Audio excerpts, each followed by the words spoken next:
இப்ப நாம நிக்கிற இடம் தான் பீகாரோடைய முக்கியமான அரசியல் தலகர்த்தர்கள் ஒருத்தரான கர்பூரி தாக்கூருடைய நினைவிடம். தமிழ்நாட்டு அரசியலை புரிஞ்சுக்க எப்படி திராவிட இயக்கத்தோட வரலாற்றை தெரிஞ்சுக்கிறது ரொம்ப அவசியமோ, அப்படி பீகார் அரசியலை புரிஞ்சுக்க சோசியலிச இயக்க வரலாற்றை தெரிஞ்சுக்கிறது ரொம்ப அவசியம். சுருக்கமா சொல்லணும் அப்படின்னு சொன்னா, காந்தியால தாக்கம் பெற்ற அவருடைய வழித்தோன்றல்கள் இடையே ரெண்டு பார்வைகள் இருந்துச்சு. முதலாவது பார்வை நேரு, பட்டேல் வழிவந்தவர்களுடைய நகர்மய பார்வை அப்படின்னு சொன்னா, இரண்டாவது பார்வை ஜெயபிரகாஷ் நாராயணன், ராம் மனோகர் லோகியா வழிவந்த கிராமமய பார்வை. இரு தரப்புகளுமே காங்கிரஸ்காரங்க தான் அப்படின்னு சொன்னாலும் கூட, காங்கிரஸ் ஒட்டுமொத்த சமூக நலனை பேசுறேங்கிற பேர்ல ஏற்கனவே அதிகாரத்தையும் செல்வத்தையும் கையில வச்சிருக்கக்கூடிய முதலாளித்துவ வர்க்கத்தினரோடையும் முற்பட்ட சாதியினரோடையும் இணைந்தே செல்லுது. அரசியல் சுதந்திரத்தை தான் காங்கிரஸ் முதன்மையா பாக்குது. மாறா சமூக விடுதலையும் முக்கியம். ஏற்கனவே உள்ள அமைப்புல ஒடுக்கப்பட்டவர்கள் மேலெழுந்து வர கவனம் கொடுக்கிறது முக்கியம். மிக குறிப்பா கிராமப்புற இந்தியாவுடைய பார்வை முக்கியம். அப்படிங்கிற பார்வையிலேருந்து உருவாக்கப்பட்டதுதான் சோசியலிச இயக்கம். காந்தியமும் மார்க்சியமும் இணைஞ்சு உருவான சிந்தனையோட வெளிப்பாடுன்னு சொல்லலாம். சுதந்திரத்துக்கு முன்பே 1934 சோசியலிச இயக்கம் உருவாயிட்டது அப்படின்னு சொன்னாலும், காங்கிரஸ்குள்ளார அது ஒரு அங்கமா தான் இருந்துச்சு. சுதந்திரத்துக்கு பின்னாடி, குறிப்பா காந்தியோட மறைவுக்கு பின்னாடி, முழுமையா நேருவோட கைகள்ல காங்கிரஸ் வந்துட்ட நிலையில 1948 காங்கிரஸோட மோதிர வகையில புதிய சோசியலிச கட்சி உருவானுச்சு.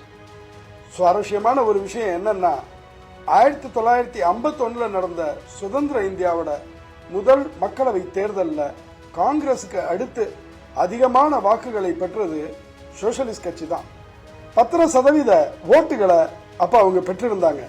தவிர மக்களவையில 12 இடங்களையும் வென்றிருந்தாங்க.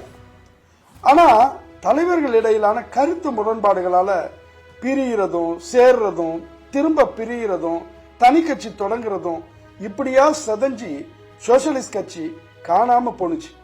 ஆனா இன்னைக்கும் நாம பார்த்துட்டு இருக்கிற ஜனதா பரிவாரங்களுக்கு தாய் இந்த சோசியலிச கட்சி தான். சிந்தனை அளவுல பெரிய தாக்கத்தை சோசியலிஸ்ட் தலைவர்களான ஜெயபிரகாஷ் நாராயணனும் ராம் மனோகர் லோகியாவும் உருவாக்கி இருந்தாங்க. கிராமப்புறங்களுக்கு முன்னுரிமை, ஜமீன்தாரி முறையை ஒழிச்சு நிலங்களை விவசாயிகள் கைகளுக்கு பகிர்ந்தளிக்கிறது, தொழிலாளர்களுக்கு நியாயமான ஊதியம், பணி பாதுகாப்பு, ஜாதி பாகுபாடுகளுக்கு முடிவு கட்டுறதுன்னு சோசியலிஸ்டுகள் பேசிய விஷயங்களை 3 வார்த்தைகள்ல உள்ளடக்கணும்னு சொன்னா, சுதந்திரம், சமத்துவம், சமூக நீதியை பேசினவங்க அப்படின்னு சொல்லலாம். பீகார் தான் சோசியலிஸ்ட் கட்சியோட உருவாக்க மையமா இருந்தது அப்படிங்கறதோட, சென்ற 3/4 நூற்றாண்டுல பீகார்ல இருந்து உருவெடுத்த முக்கியமான தலைவர்கள் அத்தனை பேர்கிட்டையுமே ஜேபி லோகியாவுடைய தாக்கம் இருந்துச்சு. இந்த தலைவர்கள்லயே முன்னோடி தலகர்த்தர் தான் இன்னைக்கும் பீகார் மக்களால ஜனநாயக், அதாவது ஜனங்களோட நாயகர்னு போற்றப்படக்கூடிய கர்பூரி தாக்கூர். பீகாரோட பிதான்சியா அப்படிங்கிற ஒரு குக்கிராமத்துல 1924 நை அப்படின்னு சொல்லக்கூடிய நாவிதர் சமூகத்துல மிக எளிய குடும்பத்துல பிறந்தவர் கர்பூரி தாக்கூர். நன்கு படிச்சவர் அப்படின்னாலும் இளவயதிலேயே காந்தியால ஈர்க்கப்பட்டு மாணவர் அரசியலுக்குள்ளார நுழைஞ்சிட்டார். சுதந்திர போராட்ட காலத்திலேயே கிட்டத்தட்ட 2.25 வருஷங்கள் சிறை வாழ்க்கையை அனுபவிச்சார் கர்பூரி தாக்கூர். காங்கிரஸ் பாரம்பரியத்தில் வந்தாலும் சோசியலிச சிந்தனை வழிதான் வளர்ந்தார் கர்பூரி தாக்கூர். சோசியலிஸ்ட் பாதையில படிப்படியா முன்னகர்ந்தவர் 1970 பீகாரோட முதல்வர் ஆனார். 6 மாத காலம்தான் ஆட்சியில இருந்தார். மீண்டும் 1978 முதல்வர் ஆனார். அப்ப கிட்டத்தட்ட ஒரு 2 ஆண்டுகள் ஆட்சியில இருந்தார். மிச்ச காலம் முழுக்க எதிர்கட்சி வரிசையில தான் இருந்தார். போராட்ட காலத்துல தான் நின்னார். அப்படின்னு சொன்னாலும் கூட இந்த 2.5 வருஷத்துக்குள்ளாரிய பீகார்ல பெரிய சமூக மாற்றத்துக்கு வித்திட்டார். பீகார்ல கர்பூரி தாக்கூரோட ஆட்சியில தான் பள்ளிகள்ல 12வது வரைக்கும் கட்டணமில்லா கல்வி அப்படிங்கிற நடைமுறை அமலுக்கு வந்துச்சு. கர்பூரி தாக்கூரோட ஆட்சியில தான் பீகார்ல இடஒதுக்கீடு புரட்சி ஆரம்பிச்சு. முற்பட்ட ஜாதிகளோட ஆதிக்கத்தை எதிர்த்ததோட பிற்பட்ட சமூகங்கள்லயும் பெரும்பான்மை சாதிகளோட ஆதிக்கத்துக்கு எதிராக சிந்திச்சார் கர்பூரி தாக்கூர். பட்டியல் இனத்தோருக்கு வெளியே முதல்ல 26% இடஒதுக்கீடை கொண்டு வந்தவர். பிற்படுத்தப்பட்டோர் பிரிவை 2ஆ பிரிச்சு பிற்படுத்தப்பட்டோருக்கு 12%, மிகவும் பிற்படுத்தப்பட்டோருக்கு 8%, பெண்களுக்கு 3%, பொருளாதார ரீதியா பிற்படுத்தப்பட்டோருக்கு 3% அந்த இடஒதுக்கீட்டை பங்கிட்டார். எளிய மக்கள் வாழ்க்கையை கெடுக்குதுன்னு சொல்லி மதுவிலக்கு அமல்படுத்தினார். கட்சியிலையும் ஆட்சியிலையும் எப்போதும் பகுஜன்களுக்கு முன்னுரிமை அளிச்சார்.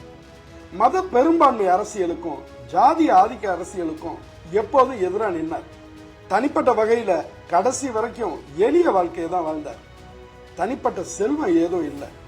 அடுத்த அரை நூற்றாண்டு காலத்துக்கு பீகார் அரசியலை தீர்மானிக்கக்கூடிய சக்திகளா உருவெடுத்த லாலு பிரசாத் யாதவ், நிதிஷ்குமார், ராம்விலாஸ் பாஸ்வான், இப்படி 3 பேரோட அரசியலிலையுமே கர்பூரி தாக்கூரோட செயல்பாடுகள் பெரும் தாக்கம் செலுத்தினுச்சு. இன்னைக்கும் பீகார்ல கர்பூரி தாக்கூர் பெயருக்குன்னு தனி மதிப்பு இருக்கு. அதனாலதான் ஜனநாயக் என்று பீகார் மக்களால அழைக்கப்படக்கூடிய கர்பூரி தாக்கூருக்கு பாரத ரத்னா விருதை வழங்கினதோட அவர் வாழும் காலத்துல அவருக்கு எதிர் வரிசையில இருந்த பாஜகவும் கூட இன்னைக்கு அவர் புகழ பாடுது.